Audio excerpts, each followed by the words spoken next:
Welcome to this plenary roundtable, which concludes our Life in the Age of Automation symposium.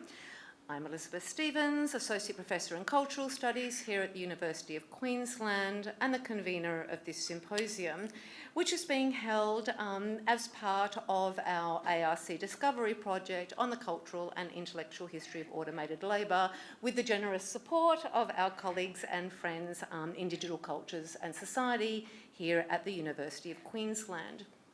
So before we begin this roundtable, I would like to start by acknowledging that we are meeting today on the lands of the Yugur and Turrbal people, and I'd like to pay my respects to elders past and present, and to acknowledge that these lands have always been spaces of culture and learning. Today we have been fortunate enough to be able to meet on these lands to think together about the cultural and different impacts of automation on everyday life. And we are especially lucky to have in this room with us, all in one place, a group of scholars who are actively shaping our understanding of automation, as well as participating and sometimes indeed intervening in the various regulatory, commercial and social contexts through which automation operates in everyday life, through their work as directors of centres or chief investigators of projects focused on automation. So let me start before we kick off then by introducing our fabulous participants, and I'm going to do them. They're not sitting in alphabetical order, which is considerate of you, but but we'll manage. I'm going to introduce going from my from next to me here. So we have Professor Mark Andrejevic, who's a professor in communications and media studies at Monash University, as well as a chief investigator of the ARC Centre of Excellence for Automated Decision Making and Society. Next to Mark, we have Associate Professor Nick Carrar, who is the Director of Digital Cultures and Societies here at the University of Queensland, and also an Associate Investigator in the Centre of Excellence for Automated Decision Making and Society, as well as a Chief Investigator on an ARC discovery project using machine vision to explore Instagram's everyday promotional cultures. Then next to Nick, we have Professor Jean Burgess, who's the Associate Director of the Centre of Excellence in Automated Decision Making and Society. We are allowed to call it ADSM at some point, as well as a Chief Investigator on that ARC Discovery project on machine vision and Instagram that I just mentioned. Then next to Jean, we have Professor Ned Rossiter, who's a Professor of Communication, as well as the Director of Research in the Institute for Culture and Society at Western Sydney University, as well as the lead investigator on a ARC Discovery project on the geopolitics of automation. And then last but not least, we have Associate Professor Sarah Collins, who is the Chair of Musicology at the University of Western Australia and the Chief Investigator and Lead CI on our ARC Discovery project on the cultural and intellectual history of automated labour. So that's a bit of a lineup, as I think that you will agree, and people who are doing some really groundbreaking work in automation across Australia. So I wanted to start off by thinking about what it looks like when we put this group of projects together.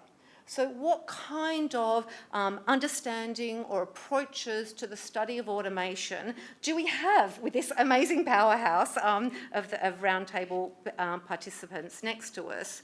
So each of you are directing centres or leading projects focused on the study of automation, and all of these have been funded really in the last few years. So I think that the Centre of Excellence in ADSM is probably the longest of these, but of course many of us have been slightly hampered in the progress of our work over the last couple of years. So I know that there's been a lot more activity happening on that front as well recently. But a lot of these projects have been really funded just in the last couple of years. So it does seem that we're at a moment of critical mass in terms of researchers and funded projects focused on the study of automation. And this roundtable is a little bit of an opportunity to take stock of what that might look like at this moment in time and what an emergent field of automation studies might actually look like. So I wanted to begin then by asking you to tell us a little bit about the projects that you're working in and invite you to share what your role is in relation to those projects and to give us a brief summary of its aims and focus. So I might this time go to the opposite end of the table and to start with you, Sarah, that the project of which you are the lead CI on the cultural and intellectual history of automated labour is really our pretext for meeting here today. So I wanted you to invite you to say a little bit about the project and what its larger aims are. Sure. So, I mean, there are lots of words in that catchy title, but I just wanted to sort of unpack a couple of them. Thank you. A couple of the words involved. So we have cultural and intellectual history of automated labour or labour automation. So you can imagine from that maybe we're focusing just on the idea of work. But because we have two artists and two cultural historians on board, what we're really looking at is ideas about work that think about, the basic idea of work, which is taking a sort of natural, a raw material, if you like, and giving it form in some way, creating form out of it, the sort of basic idea of labouring or working to change something in our environment. So we link the idea of work with the idea of creativity and onward through history with the idea of art. And we're trying to create this, think about the links between automation as it manifests in work and creation, both self-creation and the creation of objects that we consume and circulate, and ideas about art and aesthetic and aesthetics and mimesis. So I think what our project does, which is maybe a little bit distinctive in the field of automation studies, is bring in this idea of forms of representation in cultural expressions. So there's cultural expressions aspect, but also how cultural expressions circulate within the discourse of automation. So not only systems that are automated, but also what we think about them, how we express our feelings about them, how we develop our relationship with them through forms of expression and interaction. So the cultural aspect, but also the historical aspect. So I think also what's quite distinctive about our project is that we focus very heavily on the historical perspective, also as it leads to the genealogy of present knowledge systems. So historical perspective, but also mythologies. So the history of the fantasies of automation that we're telling ourselves, leading back to some of the earliest mythologies around automated, repetitive processes or ideas about change and flow and uncertainty. So the cultural aspect and the historical aspect, but then also we have a sort of probably latent focus in the project, which is quite distinctive, on ideas about biology and forms of life. And again, if we think of automation going back to that basic idea of movement and change, which we've heard a lot about today, then it links very closely in genealogical terms with ideas about life and biology, especially in the sort of late 19th century. So those sort of three aspects are quite distinctive, I think, and we've been fairly productive, I think, in terms of having an exhibition. We've got a couple of articles out. We're working on a co-authored book, and we've run 7 essentially sort of presentation and reading sessions. And I think this has actually been one of the most enjoyable parts of the project so far, is even all the way through COVID, very generous speakers would come and they'd talk to us for an hour, and then we'd all discuss readings that we'd all read before. We had a reading discussion session with these people from all over the world, from cultural studies and bioarts and literary studies and media studies. And so the group is really acting as a kind of resource. We want ourselves not only to sort of generate things amongst us as collaborative academics, but also to be a resource for other people working in the field of automation, that we can offer ourselves as a kind of sounding board to ideas coming from this field. So that's been the shape of our project so far.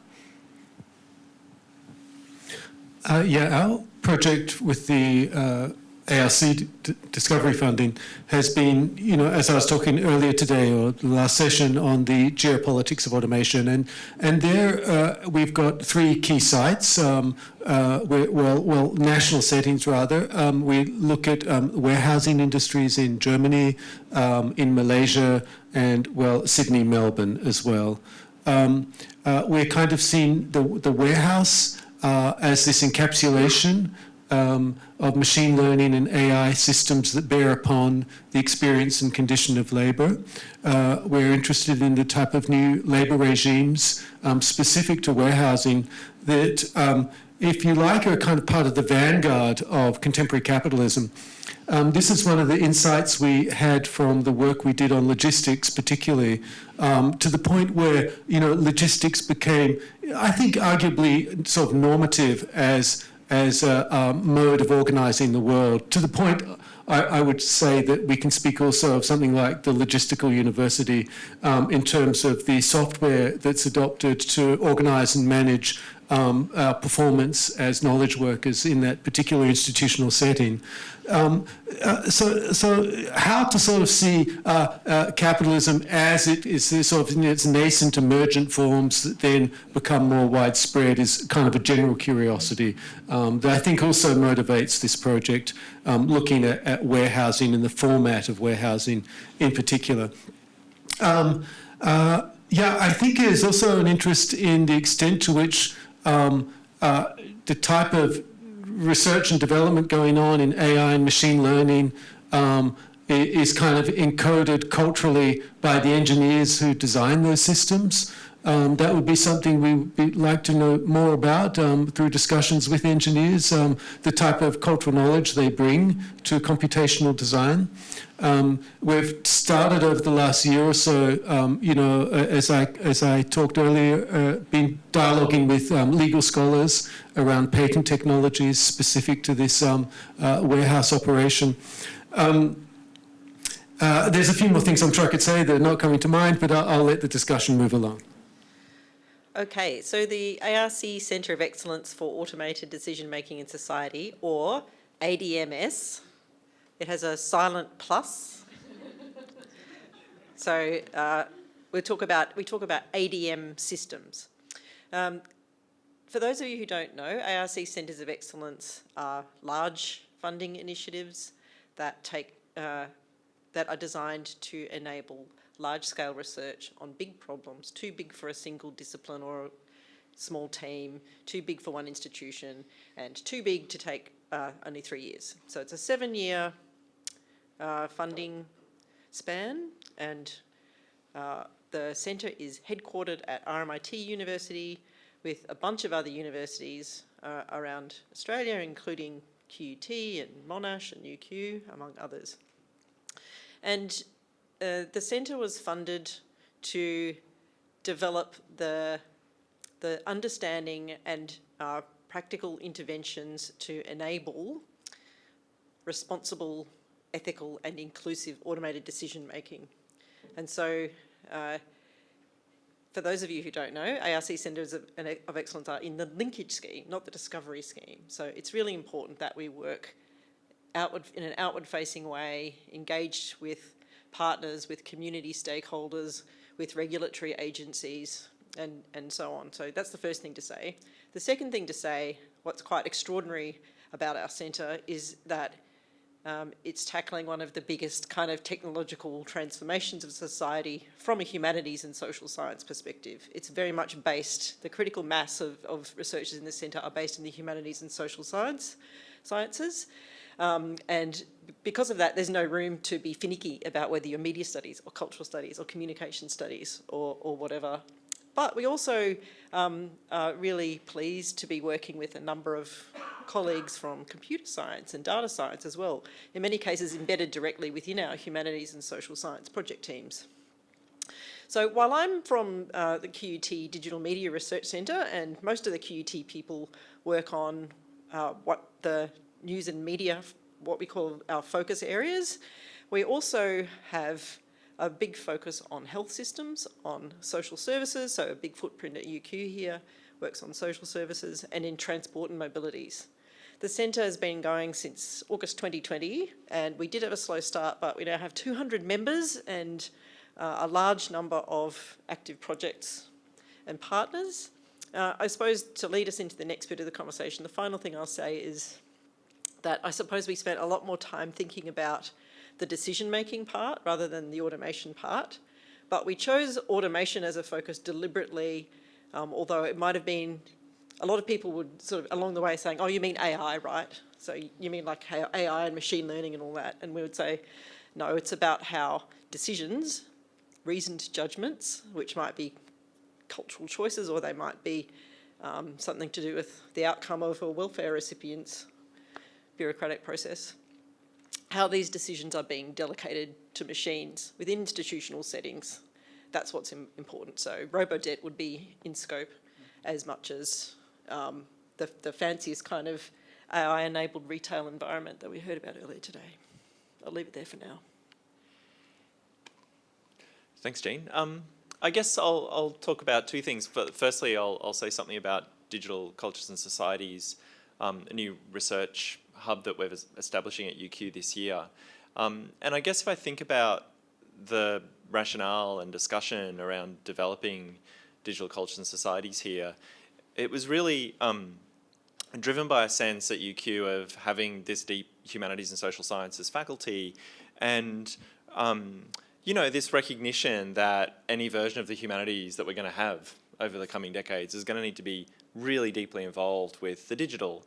And not the digital in that digital humanities 1.0 kind of sense of digitizing cultural artifacts, but the digital in two ways as both something we study and studied, I think, you know, to go a little bit to Jean's presentation about everyday data cultures, to understand digital cultures as both sites of everyday practice and expression, where those practices are kind of, you know, always entangled with automated algorithmic systems of some kind now, which is something that has been kind of developing in the kind of disciplines that we're from over the last decade or so, but making sense, I suppose, of the digital as not just a new site of cultural expression, but a new site of data collection as well, and to understand the relationships between those two things.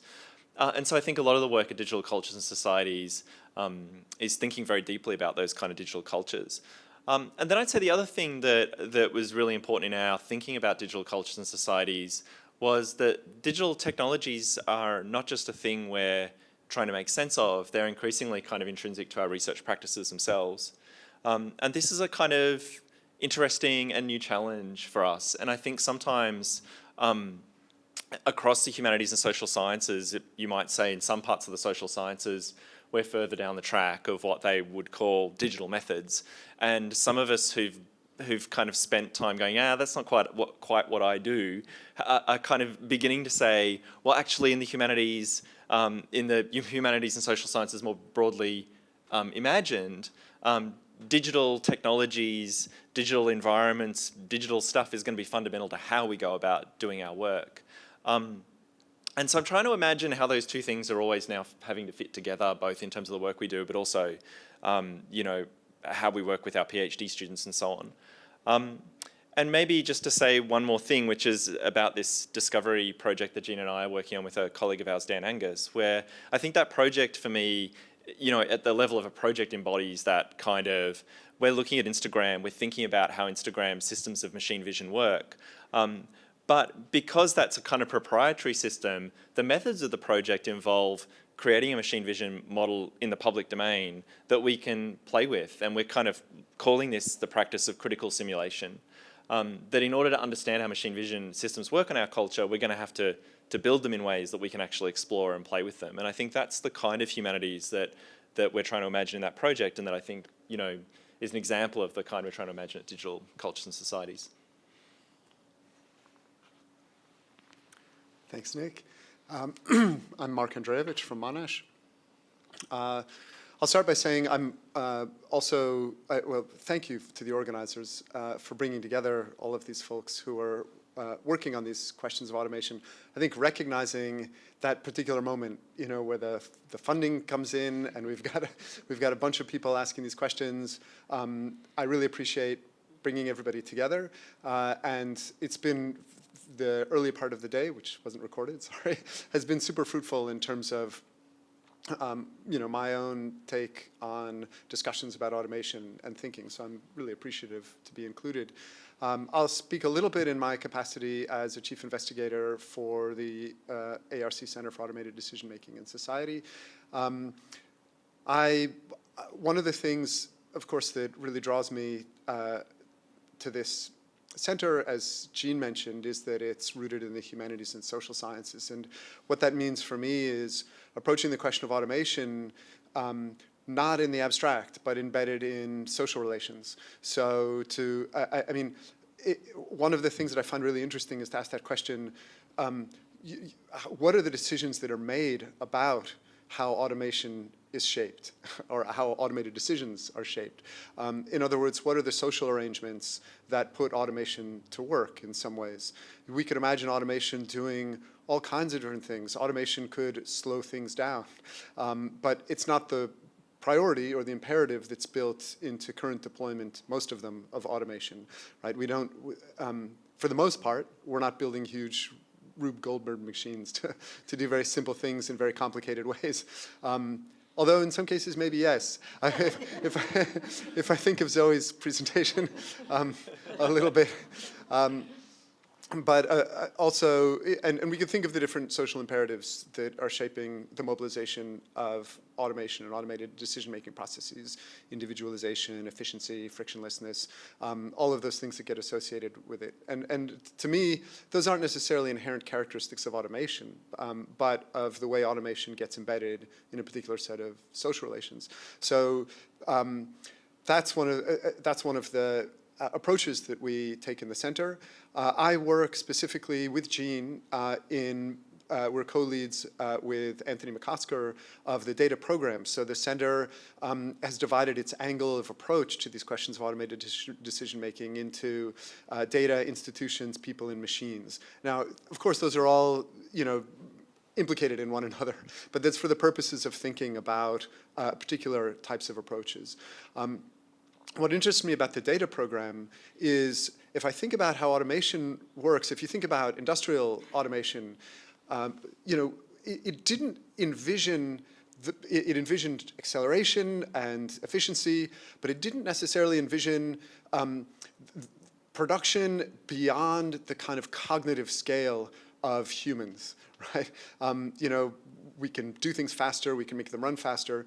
What's interesting to me about automated decision-making processes in particular, or AI, depending on how you want to approach it, is the way in which data itself becomes the object in the sense that there's more data than humans can make sense of, right? Like, we just don't have the cognitive scale, arguably, to find the type of patterns that automated forms of data mining, for example, can extract. That's the promise of these systems, right? That there's no way that we can take, 1 million data points, any human or group of humans, and look for correlations that are at, kind of some extra human scale. The promise of data mining that feeds these type of decision-making processes is actually to generate actionable knowledge that in some way is incomprehensible, or at least beyond a human scale.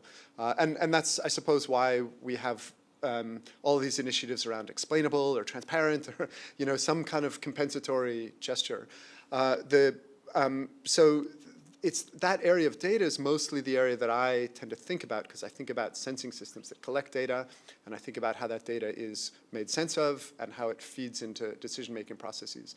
Some specific projects to say a little bit about. This is one that I'm working with Nick and Jean and Dan Angus at QT and a bunch of other folks, is looking at how the data that's collected about us on online platforms is used to target advertising to us in ways that are, yes, non-transparent. And as a media studies scholar, what's interesting to me is that historical shift from advertising being publicity, right, publicly available, to advertising actually being privately available. And you don't see what other people see, or you don't see whether they're seeing the same ads that you see. You don't know if anybody else even saw the ad that you're seeing. And this allows for new forms of advertising, and of course, the forms of customization and targeting, some of them automated, that are enabled by data-driven systems, make it possible to generate a volume of ads that's almost incomprehensible. So one of the things that was mentioned earlier is we have a tool that you can install if you're so interested. You can go to the Australian Ad Observatory website, a plug, and you can install this tool on your browser, and what it will do is if you go on Facebook using that browser, it'll pull the ads that you see in your newsfeed, and only the ads. We've collected some 500,000 ads so far. That's a tiny, tiny drop in the bucket, right, of all of the ads that are out there. How does one make sense of that? How does one find ways to hold advertisers accountable in that volume of information? That's one of the sets of questions that we're working on. We have a hackathon coming later this week, another plug if you're interested. There is a suite of other projects. I'll mention just two. One of them is taking a look at the way in which automated systems reconfigure the spatial environments through which we move and map spatial environments and collect information. So the way data and space become co-implicated in one another. And the third, which is something that's just kind of starting off, is taking a look at what are the conditions, the political, social, economic conditions that we would want to have in place in order to ensure that these automated decision-making systems meet the center requirements that we're looking at, which are ethical, responsible, and inclusive. And I'd add civic also. We hear a lot of questions about ethical AI, ethical automated systems. Of course, those often address political questions. And I think it would be interesting to take a directly political approach in some ways to thinking about what political arrangements, what economic arrangements would we want to have in place for the systems that collect, store, process, and decide. And I've probably talked too much. I'll turn it over. Thank you so much. You can just leave that on the table, Mark, when it goes back. Thank you so much to the five of you for giving us an overview of the projects and the activities that you're involved in. One of the things that strikes me about what our panellists have just said is that I knew this when I invited them, but of course you're all coming from or putting an emphasis on different kinds of perspectives and approaches, so looking at geopolitics or looking at cultural or intellectual histories, looking at data and so on. That's evident from what you've just said. But one of the things that came out of your explanations of your various projects that you're involved in is the extent to which to do this kind of work, you're thinking across different kinds of what we would think of as completely different fields of research or areas of specialisation, and in particular across the humanities and arts and social sciences, and then various kinds of hard sciences as well, in a way that the idea of the two cultures tells us no longer happens. And it really reminds me of the discussions around the emergence of the new area, the new field of engineering in the early industrial revolution. And so, for those of you who don't know, people often say that the Industrial Revolution, it gives rise to engineering as a new field of work and a new field of endeavour, precisely bringing together different kinds of configurations of work, including a lot that come from, artists obviously as well, scientists, technicians, but a lot of craftspeople and people doing kind of different kind of handiworks that hadn't appeared in histories until that time, that are integral to the emergence of engineering. And from your discussions of automation, it makes me think that a new field that's equally interdisciplinary is emerging in that kind of space. Which leads me into the next kind of discussion point that I wanted to raise with you guys, and that is that one of the texts that's been guiding my own thinking and that of our group on automation recently is Sigfield Gideon's book, Mechanism Takes Command, which Sarah, I think, has already mentioned today, a book that was published in the immediate aftermath of the Second World War in 1948. So it's due for its 75th anniversary next year, so a timely book. And in that book, Gideon examines the history and effects of mechanisation on everyday life. One of the really striking things about this book is the way that Gideon ignores most of the subjects that you think someone writing on mechanisation would be looking at. He doesn't look at cinema, he doesn't look at electricity, he doesn't look at military technology, he doesn't look at mass transportation systems. Everything you would expect to find in a book on a history of mechanisation is not in the book. Instead, what he does is focus on what he calls banal objects, vacuum cleaners, the history of the household chair, various kinds of furniture, the washing machine, kitchen design, these kinds of things that come from the vernacular of our culture that tend not to be looked at. And he says, for a historian, there are no banal things. He says it's the unassuming and unremarkable aspects of mechanisation that have allowed it to infiltrate into everyday life and to shape everyday life in ways that we barely notice. Gideon wants us to notice these things, to I quote him, take small things and to raise them to large dimensions. The history of mechanisation, he argues, is a history of that which hides itself. Now, I think that we would think, and thinking of all of the wonderful presentations that we have had today, that automation in the 21st century is not at all hidden, that it is constantly in our face. But I wonder, for each of you, whether you found in conducting and talking about your own research that there are aspects or manifestations of automation that interest you that you find often pass unnoticed in a more general way, whether there are small or banal things rather than the kind of large questions that you would like to see better recognised or examined. That is an open question. Who would like to start? That's a great question. I think speaking back to the everyday data cultures work, part of the setup for that is that not that big tech, Google, Amazon, and so on, aren't consequential, important actors that are at the centre of power around automation and data and so on. But that over-determining all of our research with a hype versus counter-hype kind of shuttling back and forth precisely causes us to miss other things. And some of those other things, I think, are like really interesting emerging pockets of kind of informal economies that happen around big media, big tech, big capitalism, whatever it might be. And so, I don't know, there's an emerging project in the centre that our friends at RMIT are doing, looking at drop shipping, which is the practice of kind of parasitically setting up little online stores that are only possible because of Amazon, right?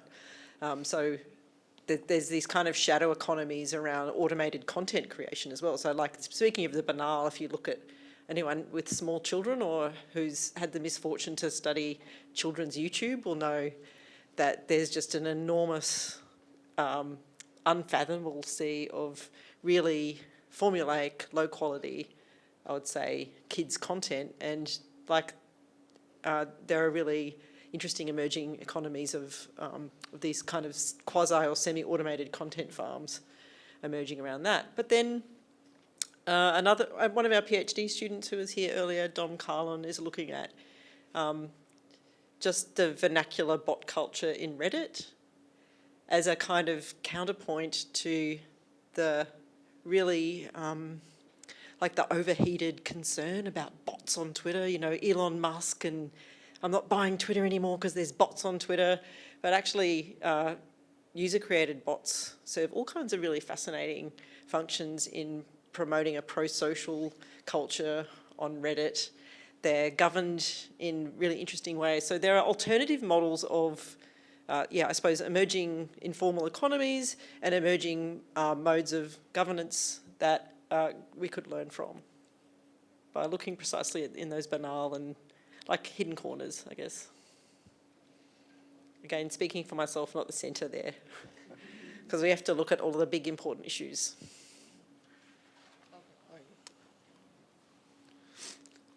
Yeah, I loved the way you reminded us to, well, me at least, to look at Gideon's work again.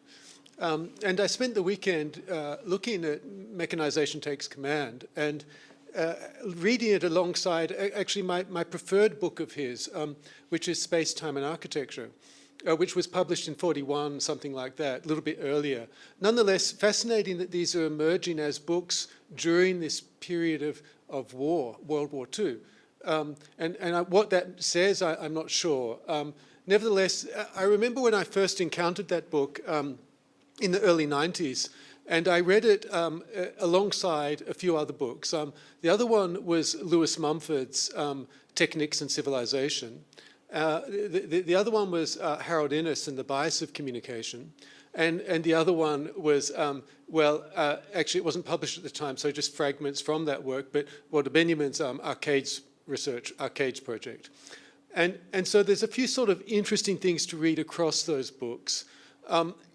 I mean, going actually to Gideon's Space, Time and Architecture, the strange thing about that book I found is the kind of absence of time in his attention to an analysis of the material forms that comprise architectural style in distinct ways and the spatialities that it enables or engenders. I was wanting to hear more from him in that book about the temporalities that are kind of complicit or co-emergent with different architectural styles and material forms, concrete and so forth, building materials. This is something, sorry to go on about this, but it was a bit exciting for me on the weekend, actually, to have that moment. Because Innes, for me, is always the go-to person for thinking about space, time, and media. And I approach your question from the media question, which is a 19th and 20th century question, to do with the management and governance of populations and the organization of perception. The media question has kind of vanished from media communications research with digital media, strangely enough. And I think part of the reason for this is because of the multiplication of media forms and formats make the question difficult to address. And to bring it to the question of time and space, one of the things that we're doing in Institute for Culture and Society through our Automated Worlds research program is looking more recently at temporality and automation. The media question kind of becomes hard because we're post-mass media, where you could scale time and space. This is why Innes could talk about civilizational rise and fall of civilization in relation to technological systems, because they had a scalability to them. But when we look at it today, we've seen the kind of multiplicity of technical formats specific to automation makes it much harder to account for time and space in these kinds of ways. Why is the question of integration, interoperability, right, is key across these different platforms quite often.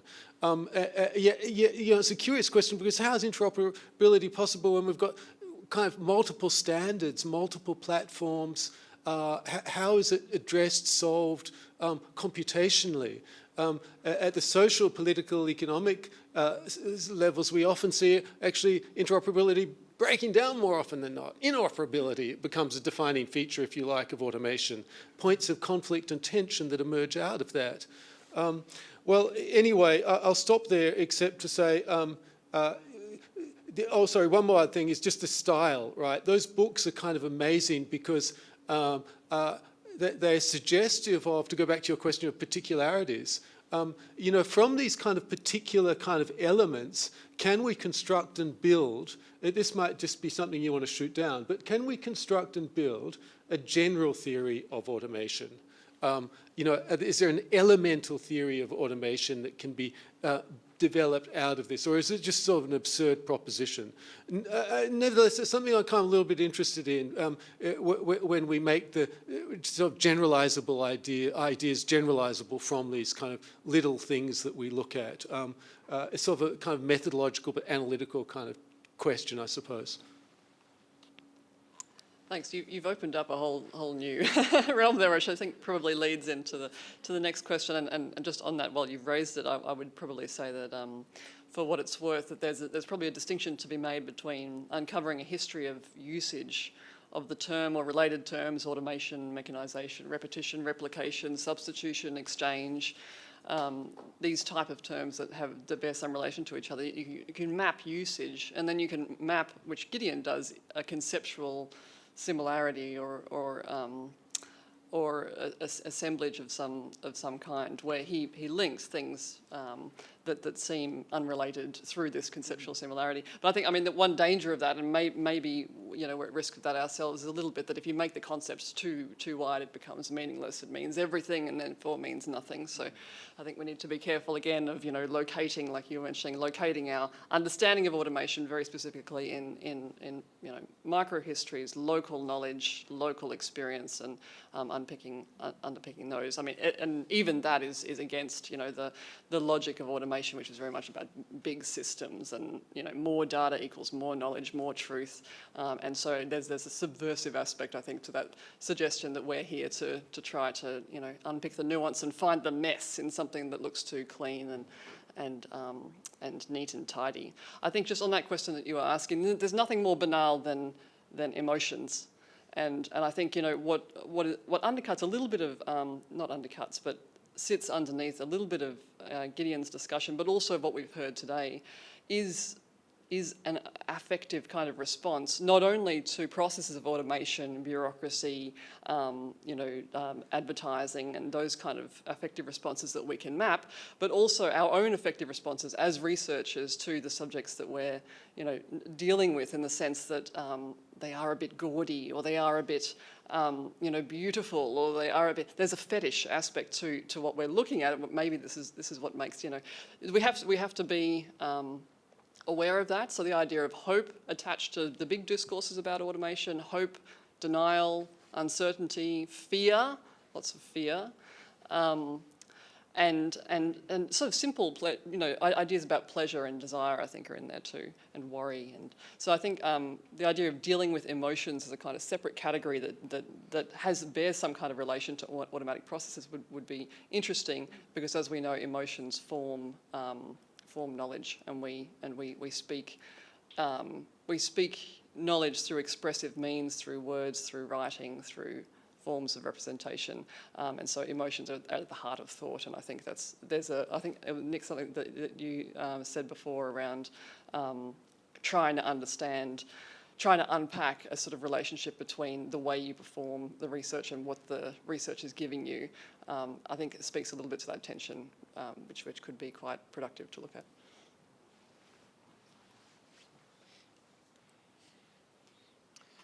Sure, thanks.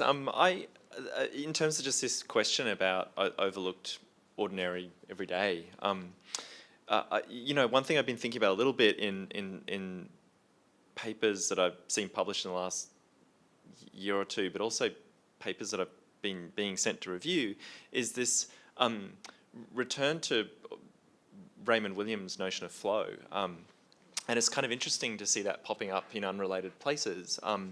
And it seems to me to be a way of contending with a shift of the object that we, as in sort of media studies or people looking at social media, not in a sense just looking at thinking of social media as a place where people produce content, but rather as a place where people spend 2-3 hours of their day scrolling through a feed, and that scrolling is actually the habitual practice of the everyday now. And I guess to add something in there that's just part of the way I think is this flow is a really interesting rhythmic structuring of our everyday experience. And it's I think increasingly a flow of images and videos, but also packages in and out of our home. Like our fingers hit buttons and things arrive at our door, and then we throw them in the bin. So there's this I'm kind of interested in that sort of the everydayness now of the flow of both content and material objects, and that it's our thumb on the screen is this kind of ordinary thing that's animating all of that. I've got so many thoughts around banal forms of automation. But I'll preface this first by responding also to your historical comparison and proposing, maybe another one as well, perhaps speculative. I'm really intrigued by, I think it's Thomas Haskell's book on the rise of professional social science. Which he sees taking place in late 19th century. And he associates it with what he calls the recession of causality, associated with rapid transport and the telecommunication systems that make that possible. And the claim that he's making is a certain distanciation takes place in everyday life, where the forms of causal explanation that seem to be ready at hand around things like, why is the price of bread high? Because there was a drought, or I don't know, corn didn't grow well in the fields here. But once economics and social systems become much more, connected by regimes of transport and communication, sometimes causality can recede, so that it may be that, what was the thing that was going on here? Sriracha got really expensive. Does anybody remember this? And it's because a particular crop in Mexico encountered a drought, and it's like the one pepper that they use in sriracha. This hit the Brooklyn hipster community hard. But they had to do a series of explanations for why this suddenly happened. Why is this all of a sudden? I mean, that's a silly example, maybe another banal example. But something similar is maybe happening around because all these vernacular discussions around how to figure out what the algorithm is doing, right? Is there a certain kind of recession of I don't know if you'd call it causality, but recession of explainability, or something that's going on, like, how do you get your CV through the automated system? Here's how you do it. How do you, alt credit scores? How are you going to maximize? Alt for academics. What is it? The alt system for metrics. That like alt metrics. Like, how am I going to how can I? I've been to meetings at institutions that'll remain nameless about how to get the algorithm to recognize your article in order to get it more widely distributed, right? But these kind of folk explanations for how these algorithms work, right? And so I wonder if there's some way in which there's another recession that's taking place, right? And this formation, all of those kind of transparency and explainability and what's going on and studying algorithms ties into that as well. So that's a speculative claim. Banality. I don't know, this struck me recently, maybe banal. Like, the average internet user has like 100 passwords. That's really interesting to me, right? Why? I mean, because it's unmanageable, right? Right? Like, you can't remember 100 passwords. That just, it's not, I don't know if that means they have 100 different passwords, but you've got 100 different logins that you've got to deal with at some point. Your bank, your subscriptions, your music, your video. It gets to what Nick was talking about with Flow. It's kind of subscription-based dematerialization of the object. That multiplication seems really interesting to me because it means, at the same time, a proliferation of checkpoints, right? More and more boundaries, more and more things that you've got to verify yourself and demonstrate who you are. I suspect we're going to see some more of that happening in physical space as well, right? Like my speculative claim. The store that you go into, that you pay cashlessly, somehow it's got to register who you are and verify you. The secure spaces that you enter, the universities, it's going to reach the point where we need all of those different credentials for physical space on that level. And that then pushes in a really interesting direction. How is it going to become efficient, right? How is that going to operate? And I say this because one of the things I study is remote biometric technologies, right? And, the face is one of the ways that they're going with that. Oh, it'll be your face, You'll pay with your face for mass transit. You'll shop with your face. Your face will allow you to access the office. But what's happening is a kind of multiplication of enclosures in some ways, or boundaries, or a proliferation. Some of the geographers use this term like embordering, right? Like a kind of ongoing embordering. I think that's a kind of, seems banal on some level, but worth paying attention to. Mark, do you press that for a bit? I don't really have a formed question, but I just wanted, because you're mentioning framelessness in your, we talked about the frameless being actually sort of a narrow frame. I wonder, you spoke a lot about, and several people have spoken about bespoke technologies, personalised ads, things that are designed especially for you to see and nobody else to see.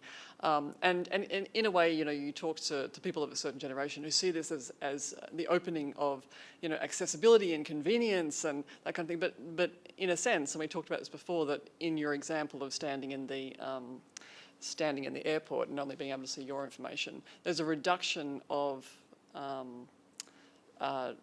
sympathy-inducing information. So your access to other people's information in a non-bespoke setting would increase your, I'm putting it out there, your ability to feel a sympathetic relation, therefore sociability as well, because sympathy and intersubjective experience is key to sociability. So what is the bespoke narrowing of the frame, the borders going up between people's access to information? So not only the fact that you can't get in because you have the wrong face, but that my face will give me a piece of information that your face won't.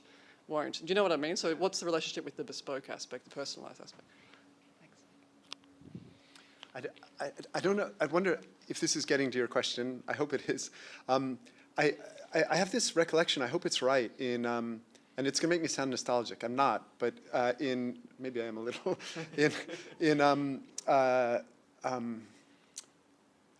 Imagine Communities, Benedict Anderson, right? When he's talking about, I think it's like a newspaper that's left on the train seat, yeah, and you pick it up, and you have this weird feeling of, like, I'm reading the same newspaper that this person who abandoned it, if you pick it up, right?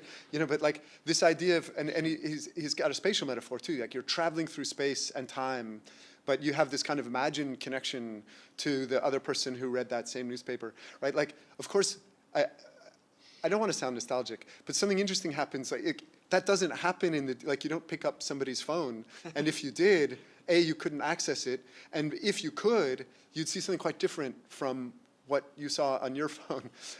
So that raises some interesting questions around maybe imagined communities, what that means. And I'm not saying like, I want to go back there, right? I want to be clear, but I do think it raises interesting questions about how does the imagination get reconfigured? And that's, if I could bring up one more banal thing quick. Yeah, no, maybe I've spoken too much. Yeah, does that connect with what you were saying? Yeah, you can't do that to us.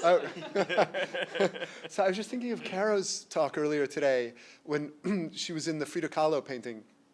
And that looks super banal to me, right? But that's a very familiar, kind of technological thing where, like, put yourself in the scene. Like, it's you. I remember Bill Gates really early on in The Road Ahead, saying, you'll be able to put any actor in the movie. You're watching a movie, you decide who the actors are. It could even be you. And like, I had this nightmare vision of a movie, like where all the characters are me, right? Like, and but this kind of like, yeah, being but this idea that somehow like everywhere you looked, you had to kind of like put yourself there. Like that's some really interesting kind of hermetic narcissism, but in the register of interactivity, right? Like interactivity means that. So that connects, I think, obliquely with the other side. Yeah. So you might not be able to pick up a newspaper because there's no newspaper, and you might not be able to pick up someone else's phone, but inside your phone, there are still other people. Like, there are still, like, talking about banal, but like there are still cute cat or That's puppy where they are. videos, and people still leave comments on them, and those comments still turn into conversations. It's not all about being automated and tuned into vibes. Like, there is still sociability on the internet. Vibes are social. Vibes are social. Tell us about that. Just interject off mic.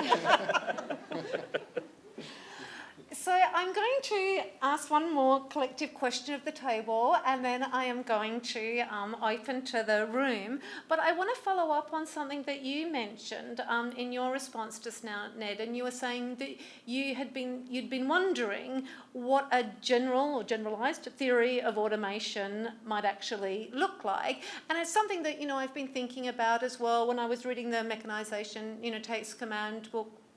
Myself, that's one of the questions that I was asking about the role of mechanisation in that book, that how does the history of the design of an armchair lead us or build towards a generalised theory of mechanisation? How do we get from one of those things to the other?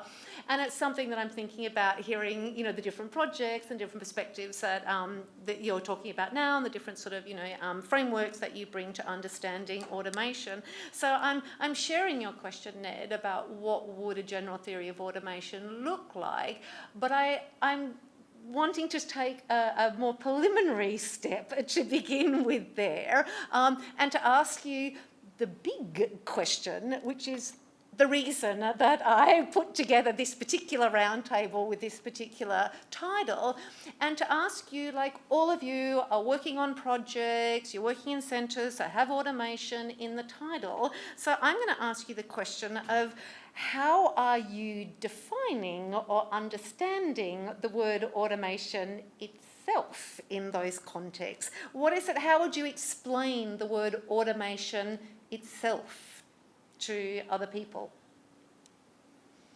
I'm asking the conceptual question. And Nick, I'm afraid you're holding the microphone, so it's like pass the parcel. I was really caught out here. I was thinking about that a little bit earlier today, because for me personally, the word automation kind of crept up on me, and I was trying to think about how that happened. Was it because of the Centre for Automated Decision Making Society? Was that when I started myself using the term automation? Because the term that I probably tended to use more in my work was algorithmic, or algorithmic cultures. And so that was something I was pondering today. What is the difference between those two concepts, and what's at stake in choosing one or the other, or moving? And I was sort of thinking to myself, are we moving out of the algorithmic cultures moment into the automated moment or something? And why are we doing that? Anyway, that's what I was thinking about. So to answer the question about what it is, I tend to think back to that idea of the algorithmic as both the delegation of decision making to automated systems. So this capacity to have systems that make decisions that once we thought only humans could make. This is I'm kind of borrowing a little bit from Ted Strifus here, but then also the thing that then happens when we begin to imagine how those systems are working, that kind of sense of the algorithmic imaginary. And there's this kind of interplay going on there between a historical process of delegating decision-making into these automated systems, and then us kind of imagining how they work and incorporating them both into our practices, but also into our relationships with one another, our affects, our sense of preempting what's happening, our vernacular theories of everyday life, and so on. So that's my sort of answer. Who next? Let me see if I can similarly avoid the question. So as I said, in our centre, I suppose we're interested in automated decision making, and so therefore we're interested in moments where reasoned judgments and choices are delegated to machines, which are computational and embedded in other institutional settings, and we're interested in them in particular moments where therefore it becomes more difficult to assign responsibility, where it becomes where it becomes important, not just difficult, but important to map the decision-making process. And so that can include algorithmic content recommendation, cultural curation, and so on. And because we're understanding automation within this social institutional setting, we are interested in algorithmic cultures in the way that Nick's talked about them, in terms of the interplay between all kinds of regimes of cultural value that have been deeply institutionalised going back for forever, and the way that they're both delegated to machines, but also influenced by the user practices and understandings around them. So when we were talking before about algorithmic gossip, for example, the practices that flow on from users sharing those ideas go back into the machine. So I'm not sure if I answered the question, but hopefully said some useful and interesting things. Don't really do definitions, so I'm not going to be much use to a general theory of anything. I'm not sure that I can define it well. For this then. Yeah, but one thing you could say about automation is that I doubt we'll be talking about it in a few years' time, sad as it is. A reminder of that was Jean's talk, where she reminded us that, you know, a few years ago, big data was everywhere. There were books on big data. I think it lasted about 24 months. That was the shelf life. And so, you know, it's telling us something that all of these projects got funded at around the same time through the institutional apparatus of the Australian Research Council. And we could ask, would they be funded today? Not if we look at the success rate of projects funded in the humanities in recent rounds. It's sort of pretty dire for HAS these days, it seems. So, yeah, I don't know. But on the other hand, automation, of course, has a long history. Unlike these other terms like algorithm. It also, of course, has a long history. To the extent we could talk about a general theory, yeah, I'm still kind of intrigued by this idea of, if you like, the correlation between automation and something you might call an episteme, a kind of reproduction of statements in an organized way that has spatial temporal reach and traction. And that will emerge, I think, out of things like the political economy of formats, political economy of standards, political economy of grammar and prompts, and the ways in which behavioral practices become machinic as well. How we move through kind of space, how we organize our body in ways responsive to trigger machine feedback in ways that enable us to enter the shop and exit without being arrested. These types of things. So it'll be really fascinating to see how our social practices become generalizable across vastly different geocultural settings over the next decade. It won't take long. If we think, for example, of a social credit system in China and the way in which that becomes a kind of test bed for the world and exported kind of everywhere else, you know, the kind of rankings and scores we get for certain kind of responses to the world. Once these become standardized, then I think we have the kind of social foundations for something like a general theory of automation. Yeah, I mean, I was thinking today about I'm keen to hear from the audience later about what we've missed. If there's somebody sitting there going, I can't believe they haven't talked about this, or, you know, and they'll walk away having not had their say. So I'm really keen, especially for anybody who's feeling incensed or has, you know, some strong emotional, you know, thing that they can let that out afterwards, maybe after the camera's turned off. I was going to say, but thinking of that, thinking about what we're missing, makes me consider what future historians are going to think about this time and this type of discussion. It doesn't disturb me if automation is not being spoken about in 5 or 10 years' time, because I think that the fact that we were all funded at this time, the fact that we're using this term, and maybe we used big data before, means that something is visible now that perhaps was visible in a different way before and will be in the future differently visible. And that's what we're dealing with. So it's a useful term now to look both back at patterns and forms of thinking and types of technology, types of tools, what our organs do, how they're abstracted, how they're instrumentalized, how we instrumentalize objects and non-human and humans as well. And all these sort of questions, it's just a lens for now that's made something visible, which I find really useful. I mean, the ways that we've been talking about it in our group do bear resonance to what's already been said around ideas about delegation and deferral of reasoned decision making, and then the problem of scrutability that comes from when you defer something to somewhere else, of losing some degree of control over that sort of process, and the anxiety that comes along with scrutability and non-transparency that comes along with deferral. One thing that I would raise that maybe hasn't been talked about as much is the idea of habit. So the idea of something that's automatic, and we were talking about this before outside, the idea that we have selective attention that we give to certain things that we do, and then there's this whole realm of activity that we do that's just automatic, that we do it out of habit, and it stands in the periphery of our consciousness. So I think that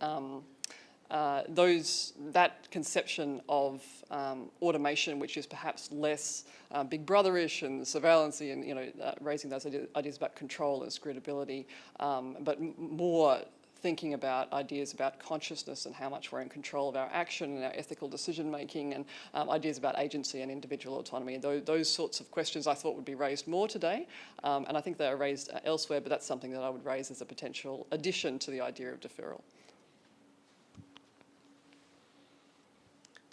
The mention of habit, which is really useful, thank you, reminds me of a bit of our book and some other work that colleagues have done. Lee Humphries has a great book on this, and thinking about ritual. So going back to the debate about ritual versus transmission theories of communication, I think could be very useful here in thinking about data and automation as well, in terms of thinking about agency and everyday experience and affect and so on.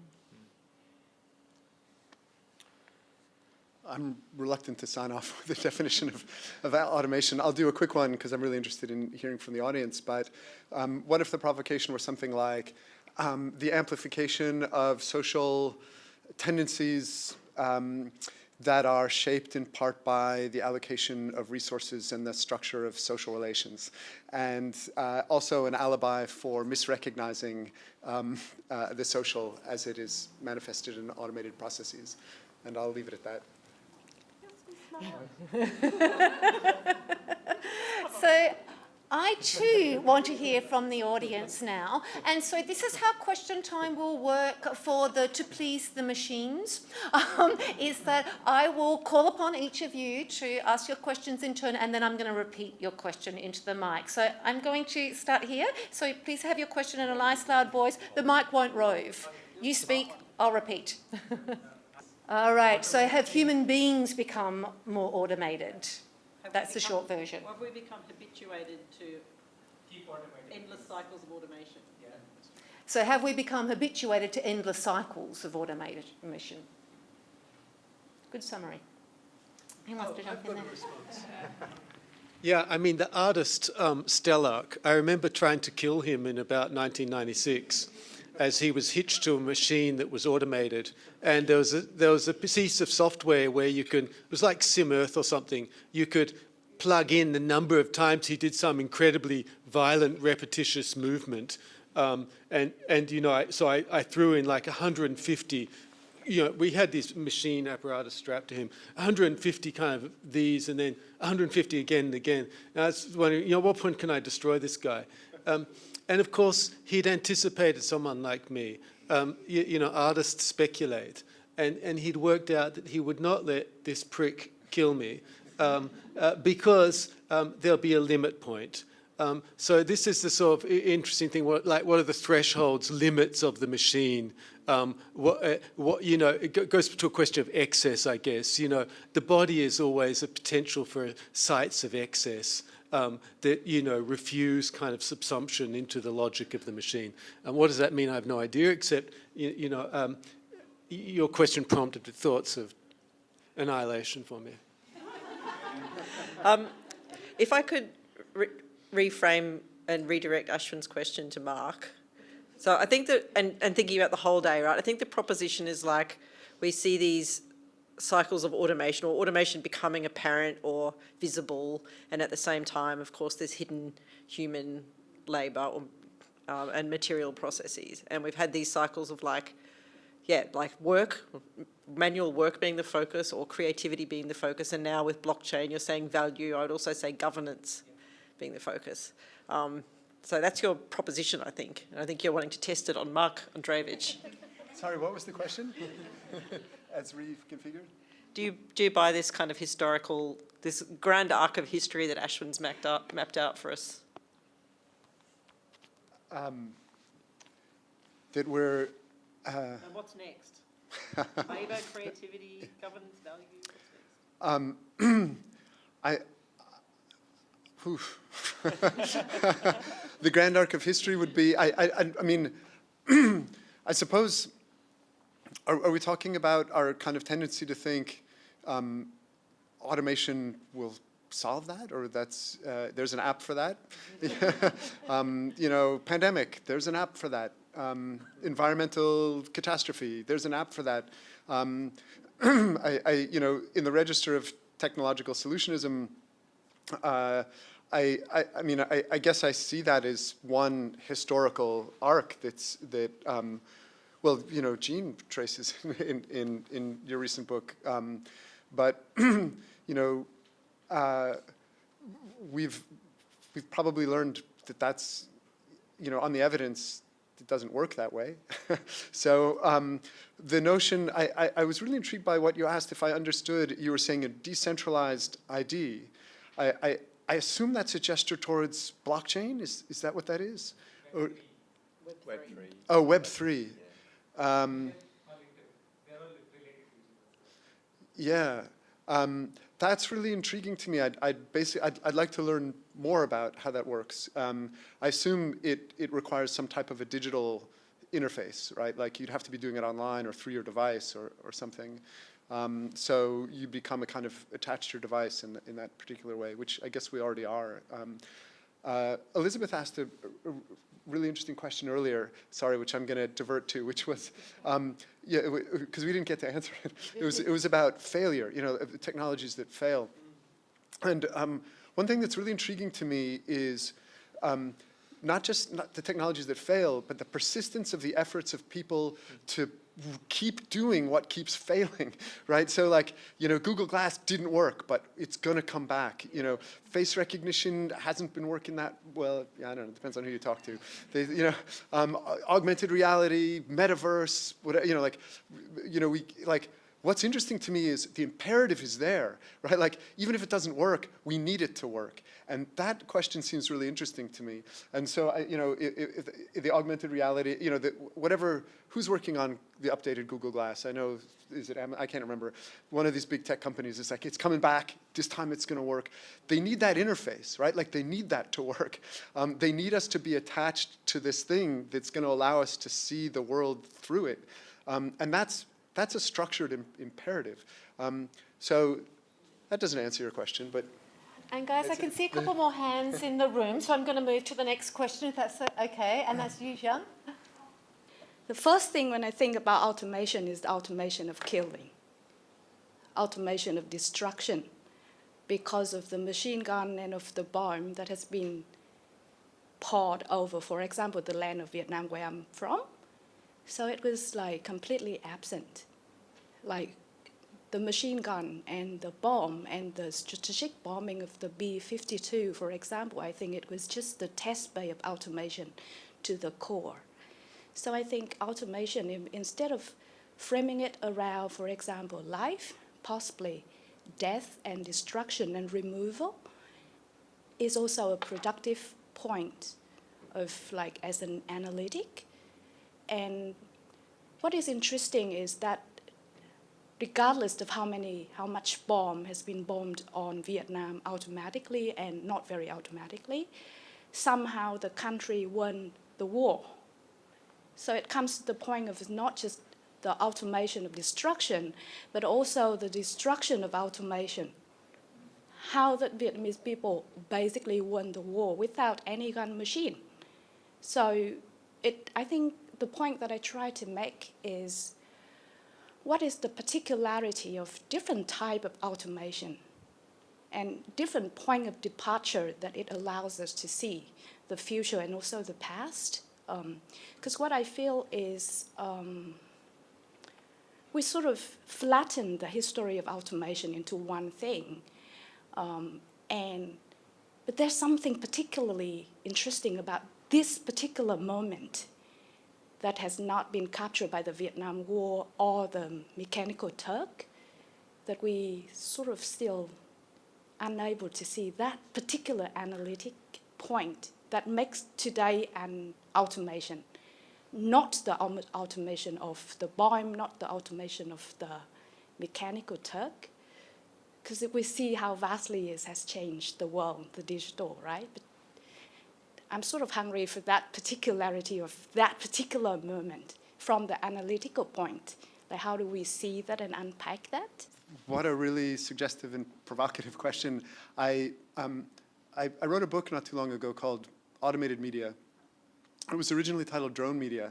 And I was going to argue at that point that automation is violence. And the, not a very nuanced position in some ways, but I think the,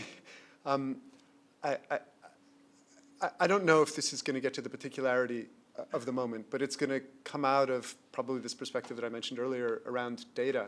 And there's something quite interesting, I think, about the impossibility of, at a kind of human subjective level, comprehending the sheer amount of data.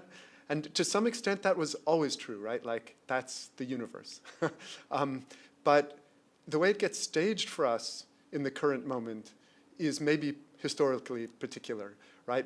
The idea, like, you were never able to notice everything that you encounter. Like, it was always overwhelming, right? The information was always an overload in some ways. That's what the condition of finitude means.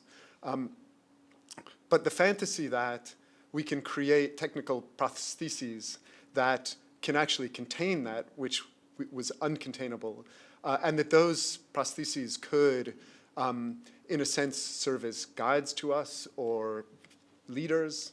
Oran was talking about with corporations, or no, governments being run by AIs. But that, there's a kind of specific fantasy of exploding the subject that seems to be characteristic of the current, sorry, another banal example, but I remember reading about the guy who invented the technique to speed up your podcasts. And this was a guy who was told that he was too stressed out and he needed to listen to meditation podcasts, but they were too slow. So, so he sped up his meditation podcast, right? Like, but it caught on because everybody wanted to speed up their podcasts so they could listen to this, like, I can listen to, 4 hours of podcasts in 45 minutes.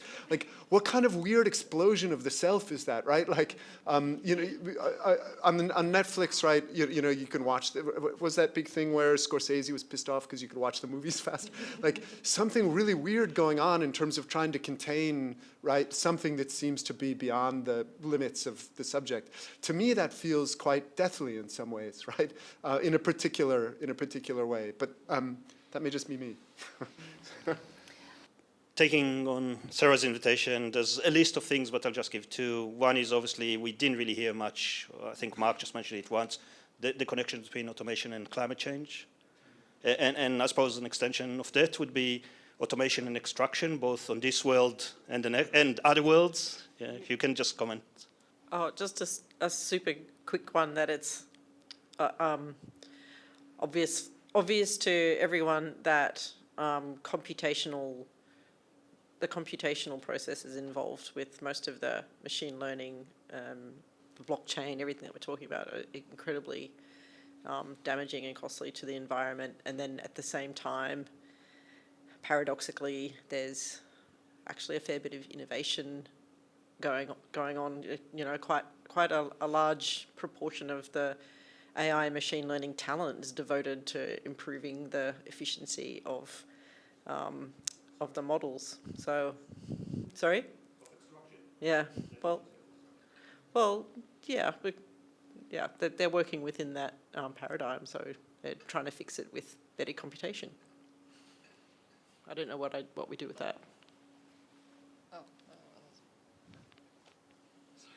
Who wants it? Come on. I'll grab it. The one other thing I'd raise, partially in relation to the point about the automation of killing, which is a really important point, and also I was going to raise this mind meld with the environment and cultures of extracting data from people, but also the impact of data collection and computation on the environment, as you're saying. In relation to both those points, I'm interested in the idea of resistance and cultures of resistance, and I think that you raised, but I think perhaps one of the reasons, just to speculate why we haven't heard more about that today, relates to what Jean was talking about with regards to moving away from the big critique idea. And even, I mean, in my paper, which is a sort of abstract example, I felt like my general tendency, and I think somebody introduced their paper as a kind of dystopia, maybe it was Mark or Ned, talked about, I've got to confess my dystopian impressions of this immediately in order to frame what I'm going to say. And this was very honest of Mark, because I think a lot of us feel that way, the horror, right? The horror and the alienation of a lot of these things, as well as the fascination and the fetish and the drawn in and the curiosity and all that kind of thing. Again, we go back to emotions. But maybe there's, and I know for me it's very much like my natural reaction would be, to look for cultures of resistance towards this thing that needs to be resisted. But then that's sort of, stepping back and saying maybe we're in a different realm now where we have to think about, again, engaging with what Jane Bennett calls the props and the prompts of automation in a way that acknowledges some kind of change that it's a sort of transformation in ourselves that we need to grapple with when we sort of engage with these things. Rather than this knee-jerk reaction, but I still think that there's room for accessing ways of resisting through playing and engagements, resisting outright, but also resisting through playing and engagement. It doesn't need to be one or the other. Just yeah. I was hoping to hear more about automation and nature, and which is the environment, automation and the body, because I think all of us fear automation in our bodies to an extent. And I keep thinking about the Fellini film Casanova and the automaton that he dances with and the little bird that's automated, and how he was such an automaton even though he was a flesh and blood person, and he lost his notoriety, his value, everything, when he could no longer engage sexually with as this larger than life figure. And he was at least in the movie, he was a self-made man. He rose up through society because of his sexual prowess, his automated ability to conquer. And I guess I would like more real cultural. Well, I think your point as well about, automation in the body, obviously, and this is why people think I should be holding the mic when it comes to body questions, but I do think the question that you started with, Carol, about automation and nature is a really important one. Like, Sarah, I think you asked the good question about what is it that we have missed, not that, hasn't been covered today. And I do think there's been very little discussion about the intersection between, and as someone mentioned, climate change as well on the panel here. So there are, I think, a range of topics that we have not covered today that we could have, which I think is interesting. I also think it's interesting, having asked the question about definitions that you guys were trying not to answer, that it's a very interesting moment when a word like automation appears everywhere and yet no one actually knows what it is. That as someone whose training is in cultural studies, something interesting is going on when a word is everywhere but no one actually knows what it means. And I think that there are, as we can tell from the emerging field of automation studies, a whole range of really important topics, like the intersection with the natural world, like the question that Zhang was asking as well, that we have barely begun to scratch the surface of. yet. We are out of time. So please join me, first of all, in thanking our wonderful panellists on the roundtable.